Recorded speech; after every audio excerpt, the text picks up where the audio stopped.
Welcome to the Songwriter Connection, the podcast that delves deep into the art and heart of songwriting. Each week, we gather around the dining room table to uncover the stories behind the songs. We invite you to join us on a journey through the creative minds of the songwriters who shape the melodies of our lives. From Nashville, Tennessee, here's your host, Dave Lenahan. Oh, here we go, Delvin again. Delvin Dave is my new nickname. Hey, listen, this is kind of an impromptu show, and let me tell you why. I had on my schedule to write today with my good friend Jim Hawkins, who had a birthday yesterday. Happy belated birthday, my friend. Thank you. And my new friend Aaron Loy, who comes in town from Texas and quite often to write. And we got talking about some honors that they just got, and I thought, well, we got to do a podcast about this because this is incredible news. And I want to congratulate you guys because thank you. This is a song that I really love and believe in, and I want to share it with our listeners, and I want to get under the hood and talk about how great songs are written, and this is a good example of that. So first, welcome to the show, Aaron. Thank you. Thank you, Dave. Jim, thank you so much. Tell us a little bit about you, Aaron. I'm sorry I haven't had a chance to. I hate podcasts that go, oh, so tell me all about yourself. If you haven't done your homework, right, you have no business interviewing folks. But I'm sorry, I'm just getting to know you, and like I said, this was impromptu. So you're from Texas? I am. I live outside of Fort Worth. Fort Worth. Little town called Aledo, Texas. It often crosses my mind. Right? You don't say. I don't say. I shouldn't have said. So just outside, huh? How long you been playing music? I've been doing music and songwriting for over 20 years. Gotcha. And about 3 years ago, my dad passed away, and that actually kickstarted. Thank you. Yeah, he was my best friend, and that passing just kind of got me back into songwriting. And about back in February, I started feeling the move to come up to Nashville. Of this year? This year. Wow. You've come a long way in this town in that short amount of time. Well, I'm here every other week, so pretty much folks. Full time when I'm here with my buddy Jim, and he picks me up at the airport, and I crash at his place. We write songs, and we're always at NSAI networking and singing every evening at a writer's round, whether it's at the Freak Show at the local or the Live Oak or wherever. Well, that's great because you're into all the right places too in a short amount of time. Those are two amazing places for songwriting rounds. And with your voice and your ability, it doesn't surprise me that you get into that so quickly. Where did you guys meet, Jim? Well, we met at a write that didn't go well. Oh, no. It happens, does it? I've heard that happens. Yeah, well, I know it does happen. And we were sitting across from each other, and there were a couple times our eyes met, and we kind of rolled our eyes at what was going on. And, you know, they say you bond through trauma. So I think and after that, we just started talking, and he said he was coming up here so often. And I said, well, wow. I've got an extra bed and bath at my apartment. I said, you can stay with me whenever you're up here. That's nice. And so we have just become the best friends and writing partners, and just having a great time. And when he's not here, I like to talk him up and get right set up and get writers round set up for him to play. And you're kind of like a manager. A little bit, maybe. Oh, yeah, to say the least. That's great. You can tell the friendship is there. And that's important. That's the kind of community that we have here in Nashville, isn't it? Yes. You know? Yeah, it really is. Yeah, that's what I love about this town. Jim, you and I, we first met when I was doing the rounds at 12 Keys, and just got to know you. And you're kind of new here yourself. How long have you been in town? I've just been here 2 years. 2 years? Yeah. Wow. Yeah. And your journey here, tell us about that. Where from and why Nashville? Well, I was a therapist for 25 years. Then I became a NICU nurse. Wow. And I did that for the last 18 years before I retired. Wow. And in 2022, I got divorced. 6 months later, I retired. 2 months later, I moved here because I decided I'm going to do what I want to do in retirement, and that's write songs. Oh, boy. So I came. It was time for a change. It was. And so that year, changed every single aspect of my life, and I love it here so much. Jim, talk about how you've built in such a short time a great network, and we talk about this a lot on this podcast, especially for people to come into town. And first of all, let me say that I think you did it right. And Mark Allen Barnett, who's been a co-host on this show from time to time and a great mentor to many songwriters in town, always tells folks there are so many people that just pack up and move here, live out of their car for a while. And he goes, no, man, you know what? You don't have to do that, Check it out. Come a lot like you do, Aaron. Right. Every couple of weeks, come on in. And that's how I did in Cincinnati. And then when you can, when it's affordable and when it makes sense, then do it, So for you, tell us how it opened up for you and how, because you did it right. You retired. You're ready for a change. That was the time in your life to go for it. Yeah, it was. And I had an incredible amount of support from the people I was working with, where I was retiring from. And everyone just said, yes, that's exactly what you need to do. Because they knew how much I love music. Yeah. But I don't play guitar. So... you play keys? A little bit. Yeah, a little bit. But it was like I got here, I didn't know one person. Oh, my. And I just, I went to 12 keys, like the third or fourth night I had moved here, and started meeting people. Yeah. And and Greg Matthews sat and talked with me at the bar for... an hour after all the music. Yeah, we called him Mayor. Yes. 12 keys. After all the music was over, he sat and talked with me, and I just felt, okay, I've made the right decision. Yeah. And then I just started meeting people. Michael Seff, he started introducing me to people, and I just showed up at every writer's round for, the first year and a half, I went out at least 4 or 5, sometimes 6 nights a week. Wow. Just so I could be seen and people would know who I was. And then eventually they'd start writing with me. That's how you do it, right there. And you were a good hang every time. And we tell folks, be a good hang. Yeah. Be there. You got to be there. You got to show up. Was it the same for you, Aaron, when you first started coming in? Yeah, it actually was. I just felt called to start coming to the writers' rounds in Nashville. I know Kendra Remedios.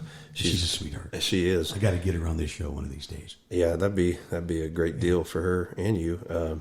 But yeah, she told me that she was going to move to Nashville about 2 years ago, and she did. And I followed her. And is she from the same area? She is. She's from around Mansfield, Texas, which is 30 minutes from where I live. I didn't realize that. Cool. Mm-hmm. And I watched her grow as an artist just by going to the writers' rounds, and I reached out to her and I said, you know what? I feel like I need to come up there and start doing the same thing. Yeah. My songwriting was getting better, and I came in January, and I actually remember seeing Jim at a writers' round and before our write that we actually met on. Mm-hmm. And he was always intently listening to every singer and every song. Yeah. And that's one thing that you'll notice about him. He will actually shush people if he's if people are too loud. I've seen him do it. Yeah. Mm-hmm. But yeah, when I started playing these rounds, that's when I really started to get connected, and I learned that really complimenting other artists as well, and following them, finding certain artists that you write in their style, mm-hmm. and potentially get along with, because songwriting is about, it's a relationship. Yeah. And sometimes it doesn't click. It's like dating somebody. That's what Jim was saying. Sometimes it doesn't. And when you find your tribe, the ones that click, you stick, don't you? That's right. And that kind of rhymed, didn't it? Sure you don't want to write today? You're talking in rhymes already. Right. But since then, I've worked my way into singing on the Freak Show. That was kind of a benchmark thing, because you just can't show up and sing. That's something. Okay, so if you don't know, the Freak Show is at a place called The Local, where you come a stranger and you leave as a local, and it is really a hot spot for music and songwriters in Nashville, in the West End. And I'll say the thing about The Local is you just never know who's going to drop in there, from hit writers to artists, Lee Brice, Ashley McBride. You just never know who's in there. Mm-hmm.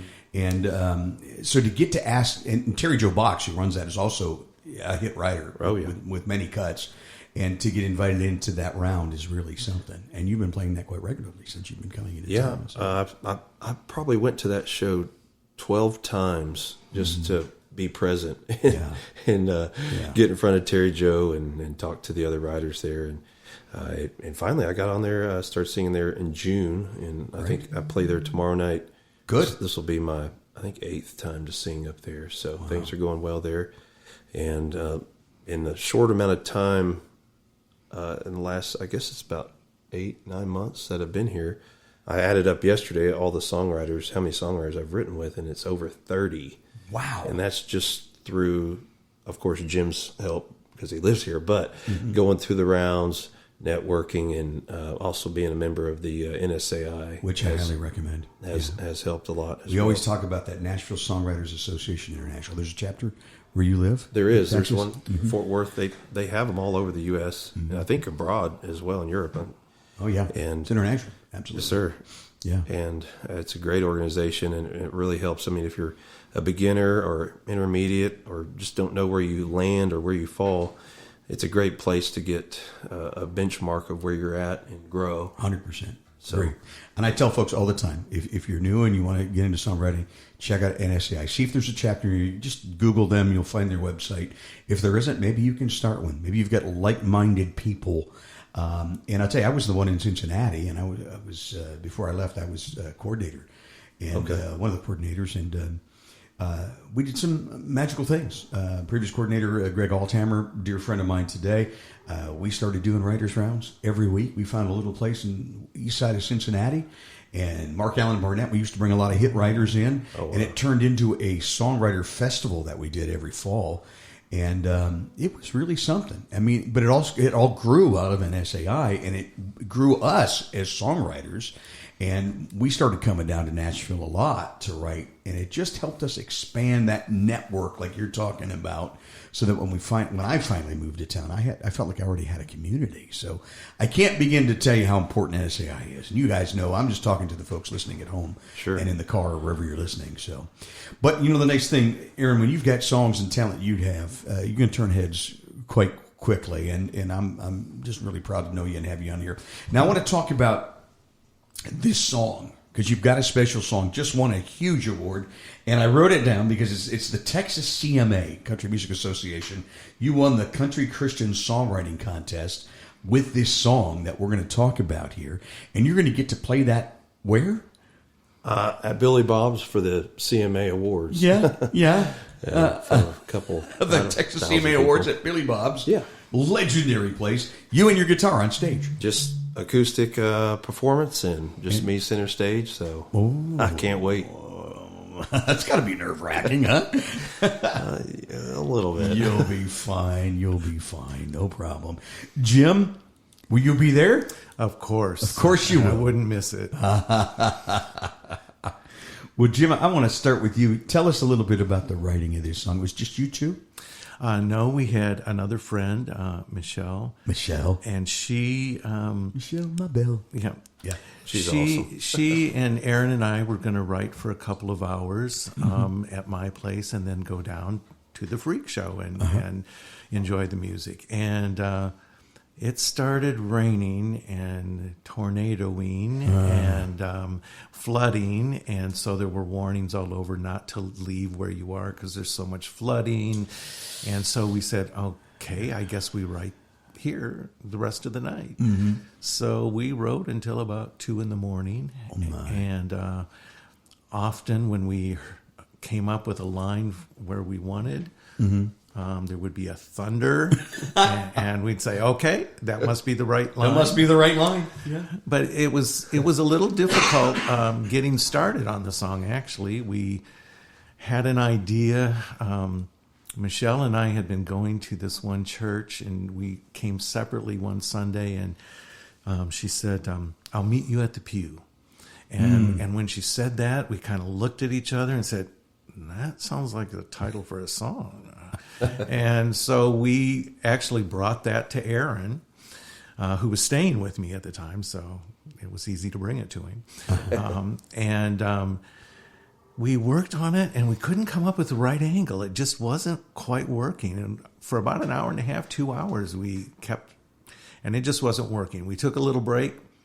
Aaron came. That's the best thing to do Yes, when it ain't clicking. Yeah. It is. That's what I've been realizing. And Aaron came back and goes, "What about a pew for you?" And it was like, yes. Aha moment. Did the lightning strike then? Oh, it probably did. It should have. And so then from there, Aaron is so good with melodies well, he's good with lyrics too. He's good with everything. Yeah. But he started and we just jumped on it, and it just went smooth after that. And it was just so much fun. And when we were done, we felt we had a good song, but we had a few mimosas that night. So the next morning, I kind of, I wonder, is this as good as I thought it was? Yeah. And we listened, and it was. Yeah, we knew it was something special, but we, as songwriters, you think that, and you don't really know for sure. And then you try to hold in that exuberance. Yes, I like exactly. to give it a Yes, day or two, and then listen and go, and then and then judge from there. And then even then, I'll try to throw it out at some writers' night, and just to see if it gets any response. But when you first played it out, what happened? Did you play it out? I did. I played it out probably sooner than I should have. I always kick myself when I do that. I know. You're so eager to share it with the world, even if there's 4 people in the audience. And when it's a new song, it just takes a minute, at least for me, to really lock it down. But me too. I played it out. I felt God telling me on stage, just go ahead and play it.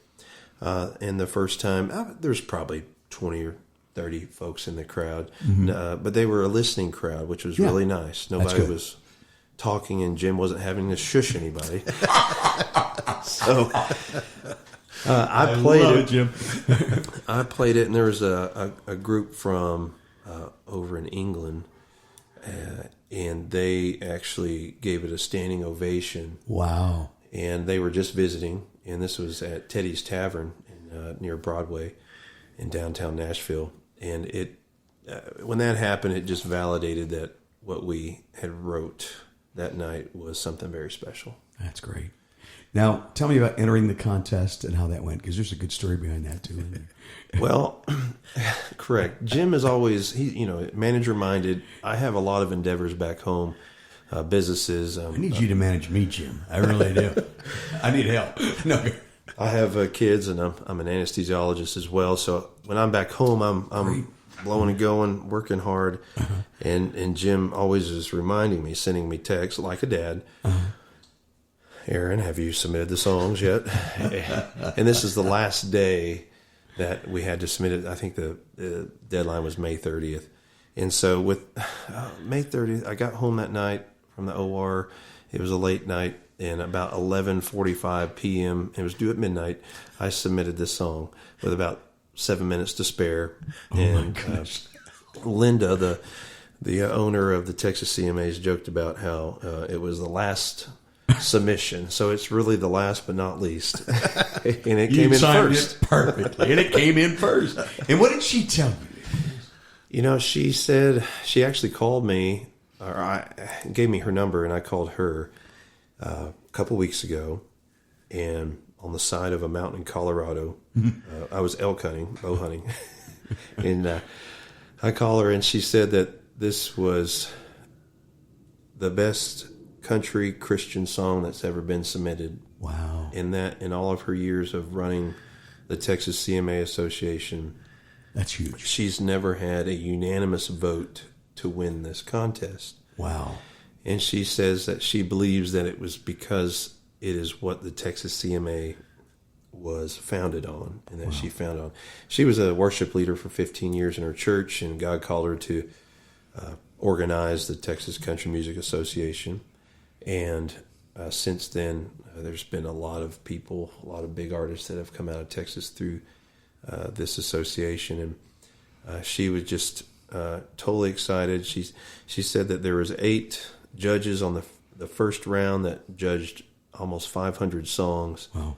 And then when we made the top 10, there was another set of judges, 8 judges, and every one of them voted for this one. Wow. So I praise. I was just what blown away. Validation. You know what I mean? You have to be blown away. Congratulations. Thank you. That's Thank just you. awesome. But you guys, you done good. What a great song. Well, and I'm excited for you to play it for us so that we can hear it. What I want you to notice when you listen to this song, the great use of internal rhymes throughout. Yeah, and we're the big way on that everything points to the hook. I mean, you guys, it's brilliant crafting and a brilliant melody that fits right along with everything that you're saying. And so I'm anxious to hear it. Can you play it for us? Yes, here sir. around the dining room table. You know? Yes, yeah, right here. Jim Hawkins and Aaron Lloyd are our guests on the right. Songwriter Connection. And I'll just preface, this is when we started writing this song, when the idea finally came to us, we wanted to write this message from a church pew's perspective. Yeah. And just the imagery behind it. I love songs that'll take something inanimate like that and make it, almost human. So Yes. yeah. All right, this is A Pew for You.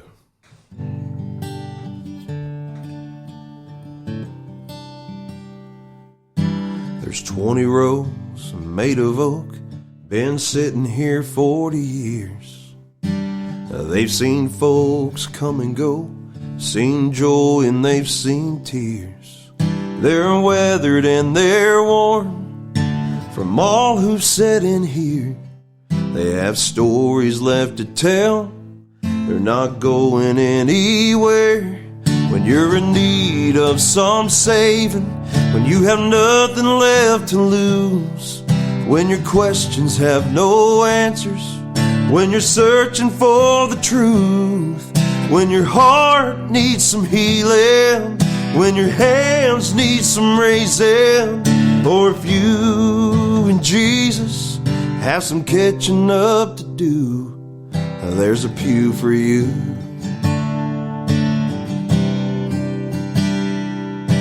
From wall to wall they've welcomed all the lost and found in this room. From altar calls, prayer and song, seen the power of God move. They've held a packed house, a congregation of one. They've been here to witness the Holy Spirit is not done. When you're in need of some saving, when you have nothing left to lose, when your questions have no answers, when you're searching for the truth, when your heart needs some healing, when your hands need some raising, or if you and Jesus have some catching up to do, there's a pew for you.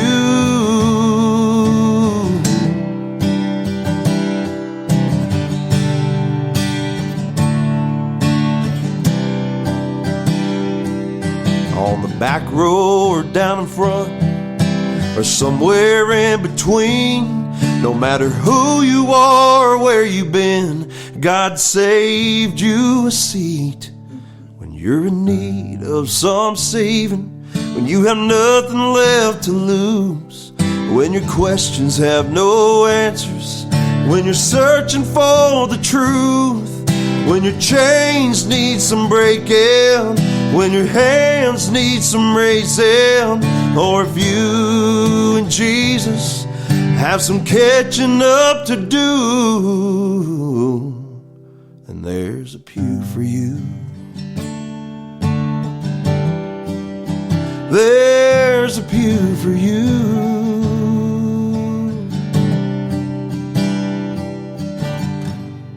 Oh my goodness. Kind of leaves me speechless, actually. It's a great song. Thank you, Dave. When I hear songs like that, lines like that, it does something to your soul. It really does. And I love hearing you playing it live. And one of my favorite things about doing this podcast is the live music around the dining room table. So you really brought it to life. And it's a song that, have you recorded yet? We have recorded it, and we're actually releasing it shortly before the award show. Okay, so it's probably, but by the time that this is out there, it's streaming everywhere. So I want you to look for it under your name. Yes, Aaron Loy, 2 A's, AARON LOY. And it'll be streaming out there. Amazing. You know, the things that I worry about writing a song like that is you got to be careful not to preach, right? People like to be preached at, right? And you did. You accomplished that, didn't you? I love the bridge. God saved the seat for you. You know, we're all broken, and at some point, we all have fallen short, and there's no judgment in this song. This is just a welcoming song, and that's how God is, and that's the God that we believe in, and that's how Jesus is. He's always there to take you back. His hand is always out, and there, as the song says, there's always a seat saved for you, no matter if it's Sunday, if it's Tuesday. It doesn't matter what hour of the day it is. God has a spot for you. Really, a come to Jesus song without it, like the normal way you say that, without that, without welcoming kind of thing. So, not like we're going to have a come to Jesus meeting, not like that, So, but just very well done, very well crafted. Thank you. The three of you, Michelle. Michelle should be here. I know. Where's she at? She has to work. She has to work. She has a job. She has a job, huh? Yeah. So, Aaron, you were. Did you say you're an anesthesiologist? That's correct. So you're a doctor. Yes. So you're like the fifth doctor I think we've had on this show. Oh, do you know Hal O'Dell? I think he did the same thing. Yeah. Have you met Hal? Yeah, I know Hal. Yeah. Doc. You guys need to write together. We do. Do you? Yeah. Yes, you do. So, great guy. And you in the medical business, Jim, so you guys hit it off right away, huh? Yeah. Yeah. It was amazing as we talked how much we had in common, because in some ways we're very different. Yeah. I've never been hunting in my life. Been fishing one time when I was a kid. We're going to change that. Yeah, fishing is very addictive. I mean, you go once and you're going to want to go again. Yeah, I'm sure. Yeah, it's kind of like golf, except not as expensive, I don't think. Unless you buy a boat. Yeah, right. You have to buy the boat. You have to buy a boat. It's better to have a buddy with a boat. Yeah. Friends with boats. I love boats. I wrote that song. Friends with boats? It's called Buddy with a Boat. Buddy with a boat. Yeah, I haven't released it yet, but it's coming. Can you play it for us? I know it's putting you on the spot. Even just a little bit. Yeah, sure. Yeah. Buddy with a... I got to hear this. All right. Let's see. Here we go.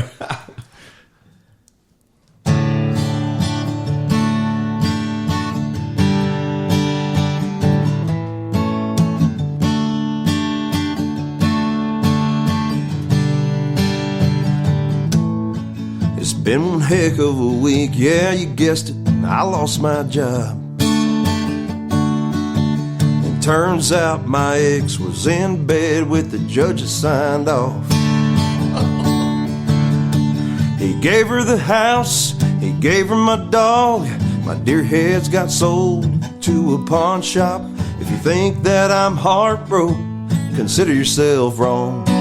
'Cause I got a buddy with a boat, headed out to the lake full of honey holes where them bobbers sink and the sun all day. Let the good times roll, we'll be jumping wakes where the bike gets slow and hit a party cove. Crack open something cold, smoke a little smoke, and cast these blues away. This old zip code, my buddy with a boat. I love it. I'm going to tell you what, that is some writing, dude. Who'd you write that with? I did write it. That's all by yourself? Yes, sir. Solo write? Yeah. And it's recorded. Probably going to release it, for the summer. It's a good spring, summer this year. Great. That's a great song. We're going to take a little break. We're with Aaron Loy and my good friend Jim Hawkins. Don't go away.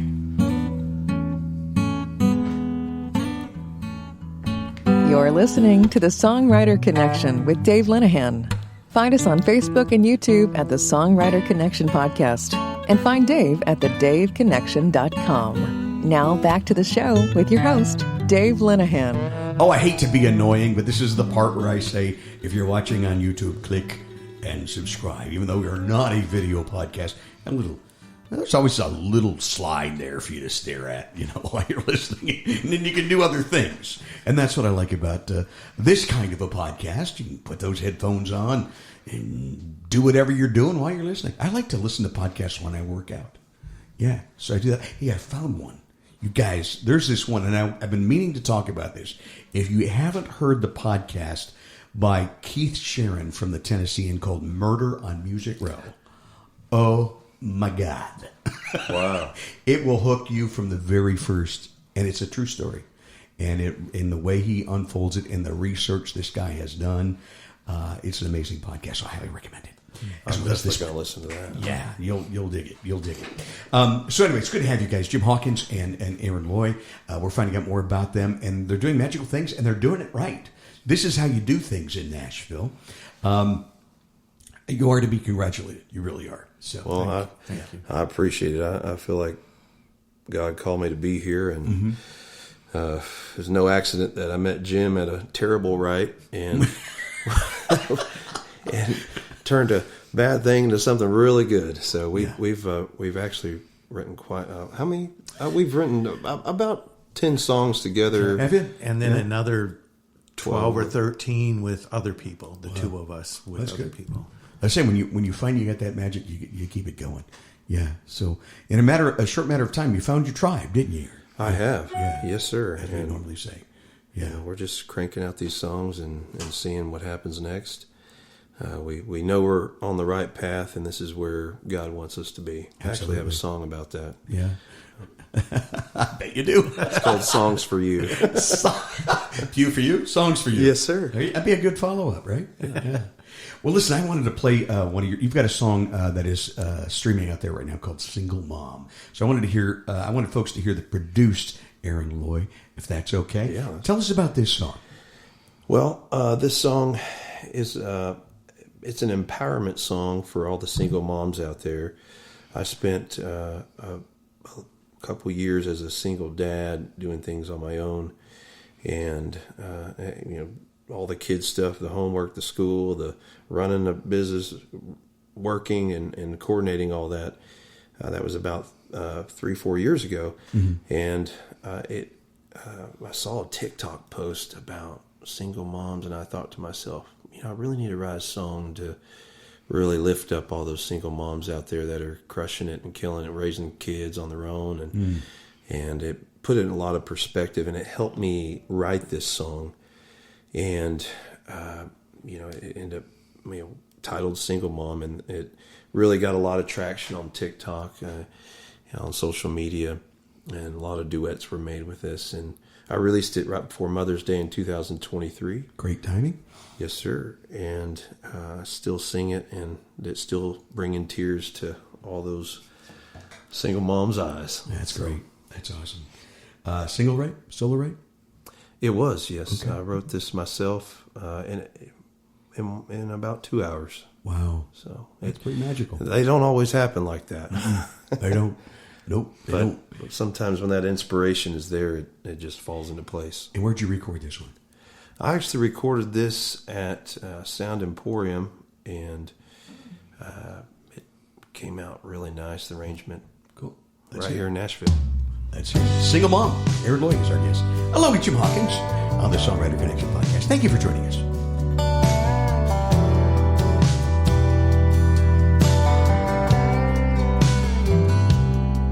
She's a victim of bad luck, a broken heart and jaded trust, left to pick the pieces up all alone.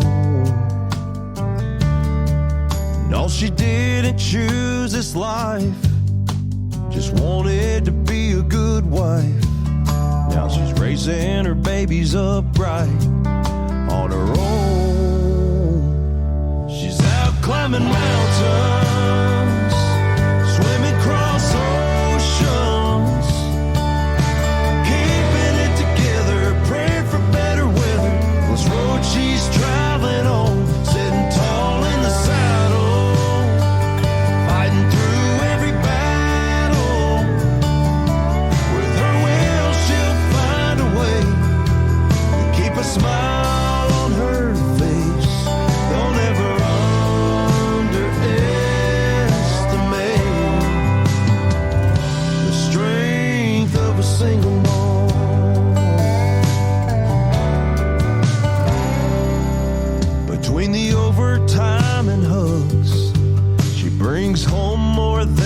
enough to keep their hearts full of love and the tears at bay. You'll never know when her life is tough. She'll buckle down and cinch 'em up. 'Cause a woman like that just does whatever it takes. She's out climbing mountains, swimming across oceans, keeping it together, praying for better weather. This road she's traveling on, sitting tall in the saddle, fighting through every battle. With her will, she'll find a way to keep a smile on her face. Don't ever underestimate the strength of a single mom.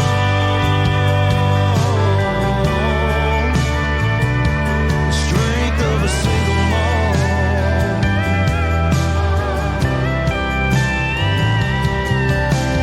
Boy, if you think she needs you, you better think again. 'Cause even if she wants you, you'll be lucky if she lets you in. 'Cause she's out climbing mountains, swimming across oceans, keeping it together, praying for better weather. This road she's traveling on, sitting tall in the saddle, fighting through every battle. With her will, she'll find a way to keep a smile on her face. Don't ever underestimate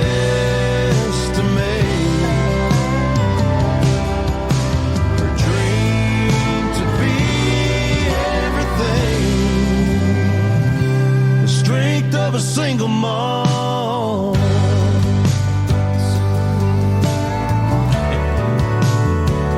The strength of a single mom.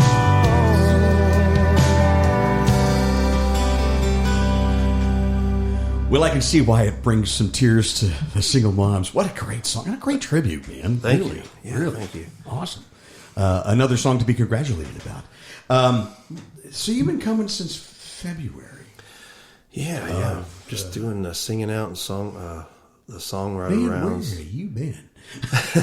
Well, somewhere in Texas. Somewhere. There's There's song. Somewhere in Texas. I'm writing it down. We're going to write that. We got to write it before the podcast comes out. That's our idea. We'll do a quick supplementary guide thing there. Well, awesome, guys. Very, very nice. It's so good to have you and get to know you a little bit, Yes, sir. a little bit better. Some great songs. And could you share another one maybe that you and Jimmy wrote together? Sure. And the story behind it. That's what we'd love to have, the story behind it. Yeah. And like I've always said, I love the live songs around the time. Yeah, well, this song, I'm 41, and I used to say I was chasing a dream by coming up here in Nashville. Mm-hmm. But the more I thought about it, and the more Jim and I talked back and forth about what we're doing, we realized that this is not just chasing a dream. This is our mission, and this is our calling. Kind of like what missionaries are led to feel like when they felt led to go abroad or to share the gospel or somewhere within the States. But, God gave me this gift to play and sing and write songs, and gave Jim the gift of writing songs. And together we really put a lot of things together to make some really great music and that really inspire people. And we actually met with a pastor of a church that Jim goes to and shared A Pew for You and another song we wrote together before that one called What I Don't Deserve, which is a really killer song as well. But we told him that being at his church inspired us to write these songs as well. They prayed over us and said, there's more to come. And before we knew it, we thought we had written one great song with What I Don't Deserve, and then 3 weeks later we write A Pew for You. And he wasn't wrong, and God's never wrong. He gave me this bug. I feel like he told me to go to Nashville. I was told, don't waste your time to go songwriter rounds. There's no hit writers there, and that was terrible advice. It really was. Because that's how you connect with folks. I know, and that's how you work your way into your group, and that when your group rises, you rise with that group. But I really felt a push to come here, and it's a lot of work to come here every other week and a big sacrifice.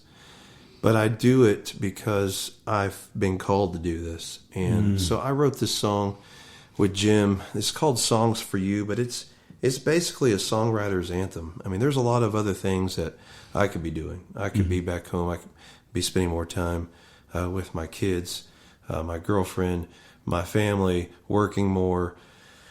But I choose to do this because it's in my heart. And I want to share these songs with people because I feel like,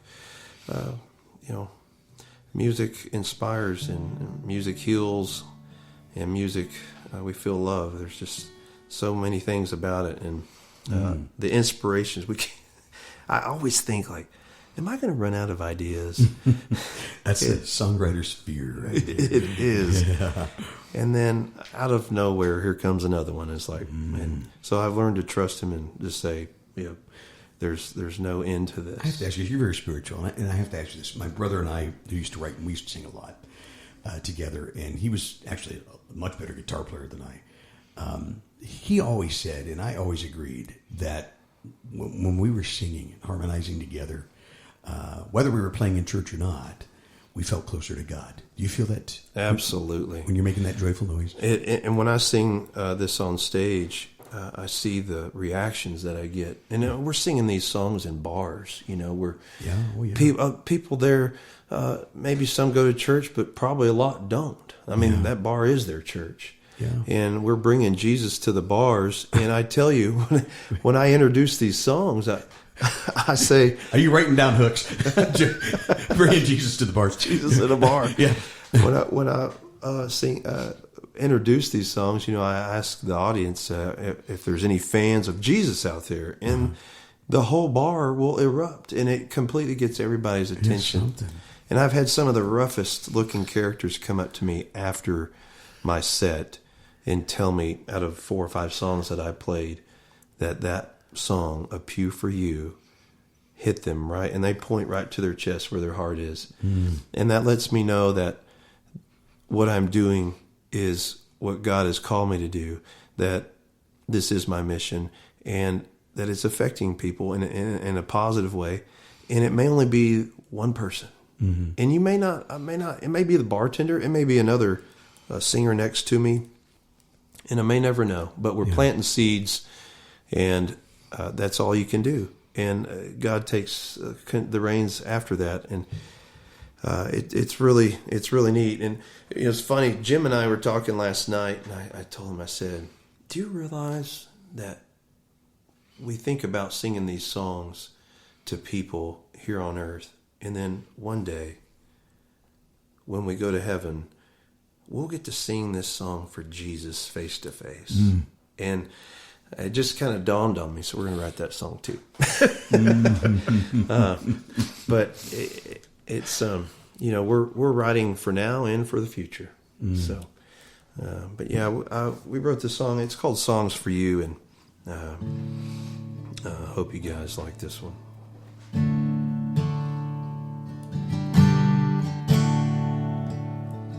I climb these steps, walk out on this stage, guitar on my neck, strings tuned to play, stand behind the mic and look out in the dark, fight the butterflies, and then pour out my heart.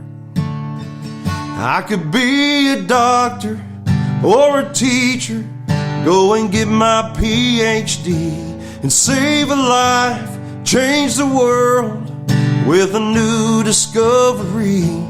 I could run for president or get on a ship and fly to the moon, but I'd rather just just sing my songs for you.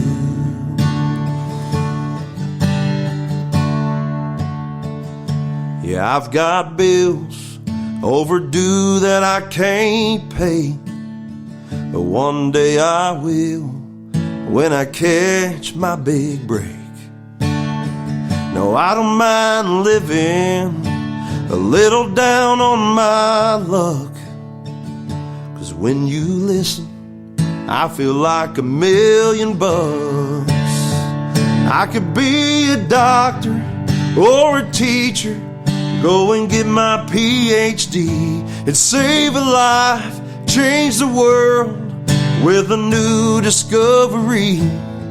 I could run for president or get on a ship and fly it to the moon, but I'd rather just sing my songs for you.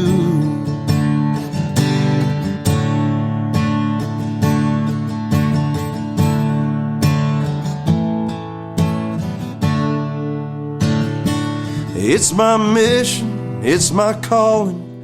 Yeah, it's more than just a dream. There's no doubt in my heart I'm right where God wants me to be. 'Cause I'm a writer, I'm a singer, ain't too proud to play for free, to save a life, change the world with words and melodies.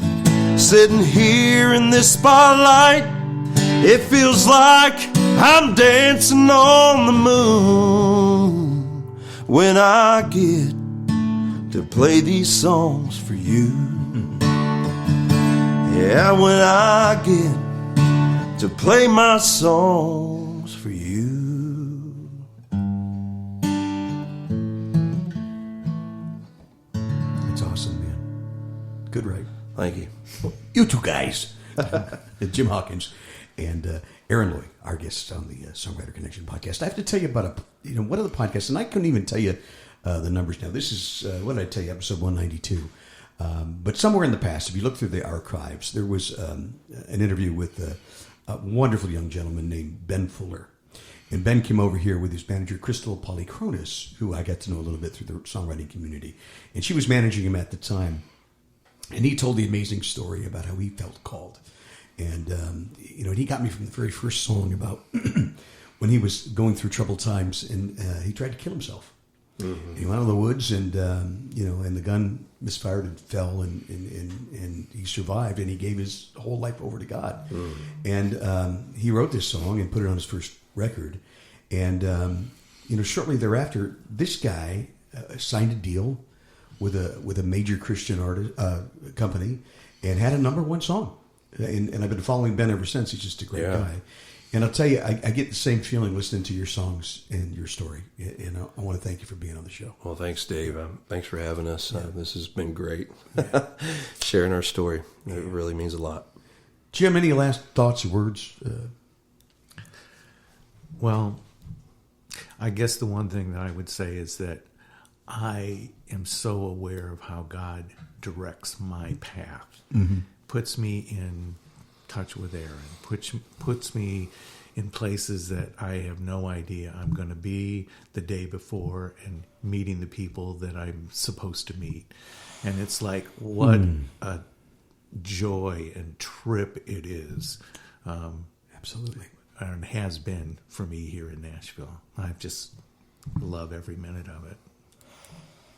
It's great to have you both. Thank you so much. Thanks, Dave. Thanks for listening.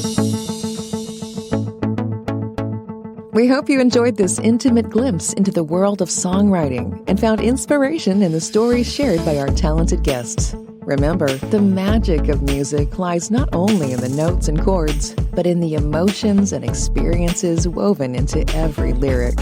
Until next time, keep listening, keep creating, and keep the melodies alive.